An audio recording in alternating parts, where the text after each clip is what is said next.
Hello and welcome. Peter Tatchell has devoted his life to crusading for homosexuals. Now he stands accused of vindictiveness because of his campaign to expose gays in high places. He first came to national attention in 1983 in a failed attempt to become a Labour MP in the now infamous Bermondsey by-election. He recovered to become a leading gay rights campaigner, staging a series of high-profile protests and stunts to further the gay cause. Today, he's a pivotal figure in the gay movement, an icon for some, hated by others. He lives alone in a small flat on an inner-city council estate where he's the recipient of regular death threats. Tonight, we ask Peter Tatchell, is this your life? Welcome. Good to see you. Come have a seat.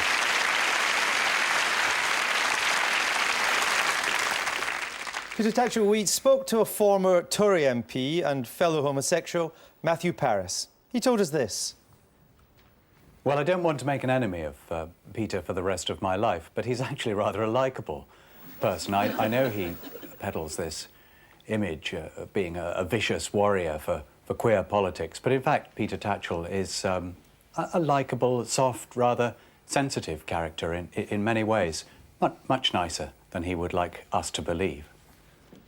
Do you want us to think badly of you? Not at all. I mean, I like to be liked like any other human being. The only thing is that having been active for 26 years or so for lesbian and gay human rights, I found that polite lobbying doesn't always work, and that sometimes you have to be provocative and confrontational in order to get your point across. Well, you were born in Melbourne, Australia 43 years ago.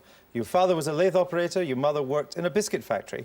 We spoke to your mother, Mardy. She's still living in Australia. She told us this. It was really difficult for him because he had to go without a lot of things, and he couldn't have go on school excursions and that type of thing. We just had to say, no, sorry, Peter, we just can't afford it. What other things did you have to do without as a child?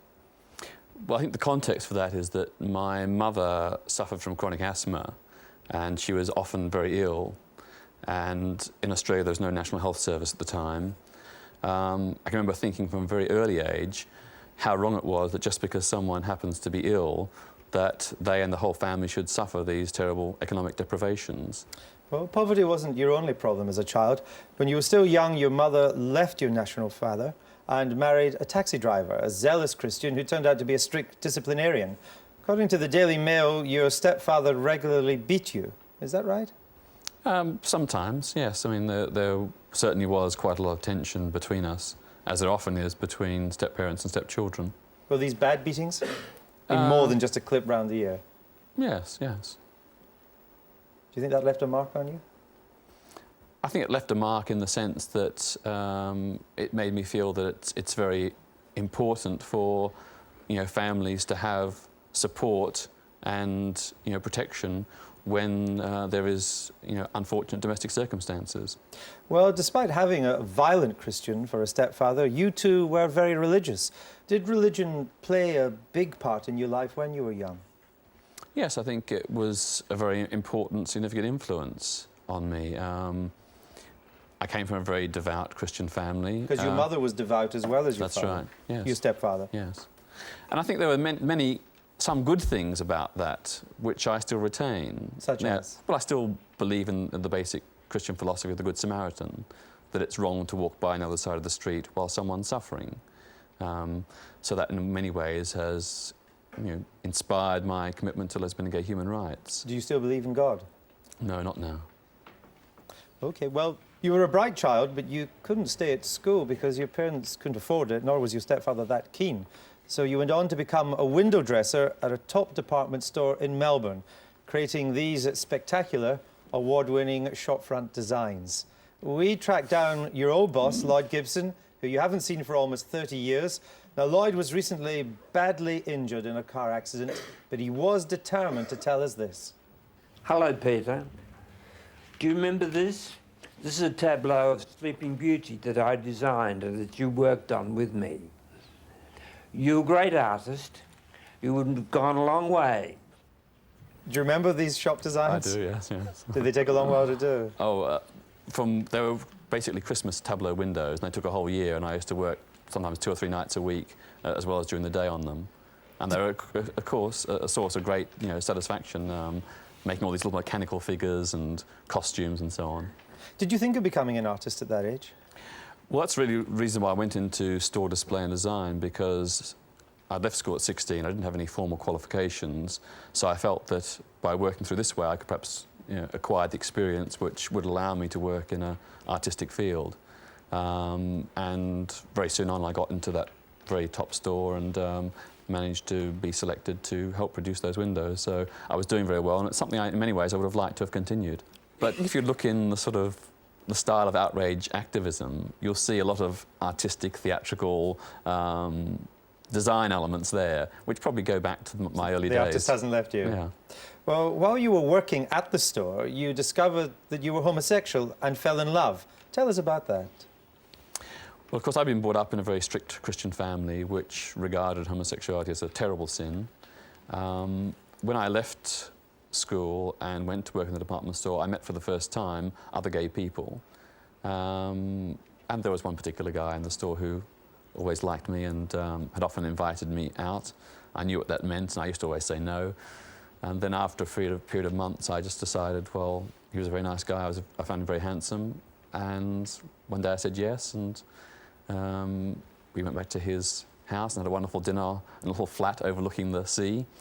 And I can remember the first time I had sex with him, I just lay back on the bed and thought to myself, if this is what being gay is all about, then I am obviously gay, and it's wonderful.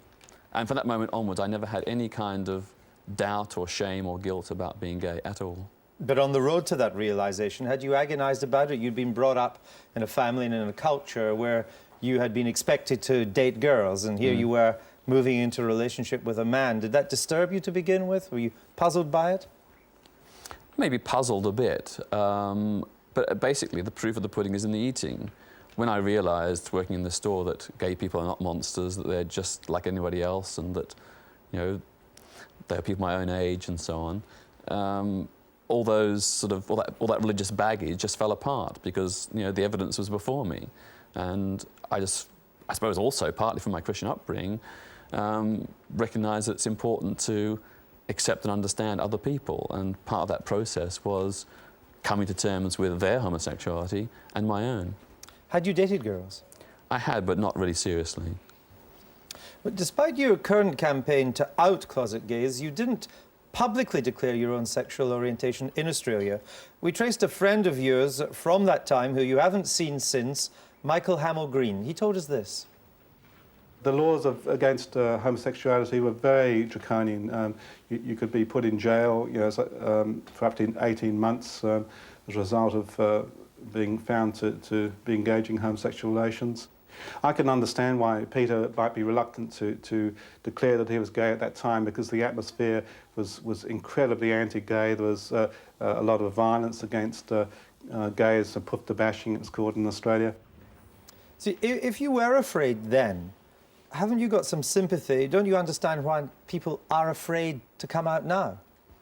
Well, I can understand that there are some legitimate fears, but the situation in Britain today is nothing like that. I mean, they're not the kind of legal and judicial penalties that there were then, and certainly not the kind of enforced psychiatric treatment that existed.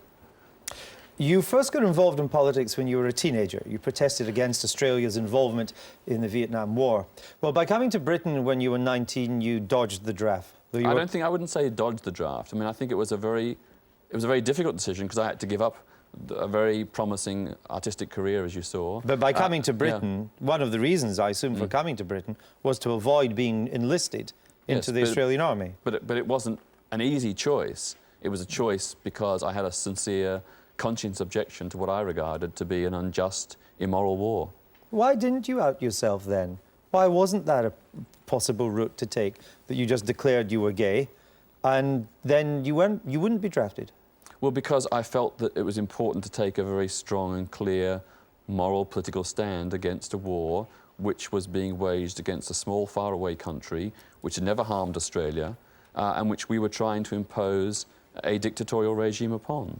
But you could have done more if you'd stayed in Australia. That was surely the ethical issue for you, but you had to out yourself first. Wasn't that the stumbling block? No, no, it wasn't. I mean, you know, many people my own age took the same decision to go overseas for a while until the war was over. But of course many stayed, and many gays stayed and carried on the fight as well. Yes, well, they have to live with that. That's their conscience. Okay, well, you came to Britain and you were involved in gay politics, but became active on the left of the Labour Party.